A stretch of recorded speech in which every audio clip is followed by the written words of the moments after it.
Puis on parle également ce soir de l'inclusion des femmes dans les processus de paix, qui constitue un défi des FemWise Africa. C'est ce qu'a indiqué ce mercredi à partir de Constantine, le ministre des Affaires étrangères Abdelkader Al-Messahel. C'était lors des travaux de la première assemblée générale des réseaux panafricains des femmes pour la prévention des conflits et la médiation. L'affaire Hamidash.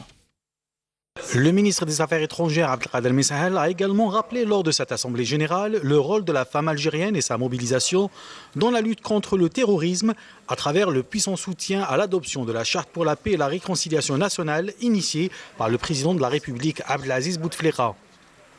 La preuve que l'expérience algérienne est une réussite en ce qui concerne la question de la femme, c'est le prix des prix de 2016 et de 2017 décernés par l'Union africaine à l'Algérie en reconnaissance des efforts considérables fournis par le président de la République Abdelaziz Bouteflika et son engagement personnel pour la promotion du rôle de la femme dans la société.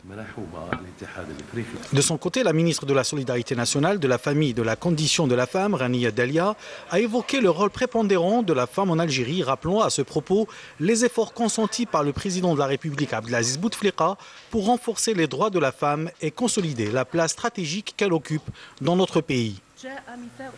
La Charte pour la paix et la réconciliation nationale est un prélude à l'émancipation et la participation de la femme au processus politique, à la prise de décision, à la promotion et au maintien de la paix, et cela par le renforcement des droits de la femme en Algérie.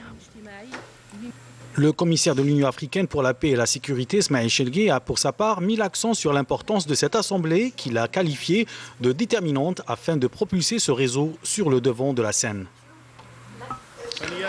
Au nom du président de la Commission de l'Union africaine, Moussa Faki Mohamed, et au nom de tous les présents, je tiens à saluer le président de la République Abdelaziz Bouteflika pour les efforts fournis à l'échelle continentale pour la paix et la réconciliation. Co-organisée par l'Algérie et l'Union africaine, la réunion de Constantine se tient dans le cadre de la mise en œuvre des recommandations formulées lors de la première réunion de Constantine tenue en décembre 2016 et entérinée par les chefs d'État et de gouvernement de l'Union africaine en juillet 2017 et qui appelle notamment à institutionnaliser la place et le rôle des femmes dans les négociations de la paix et faire taire les armes d'ici 2020 grâce à la médiation de la femme et la promotion de la coopération transfrontalière.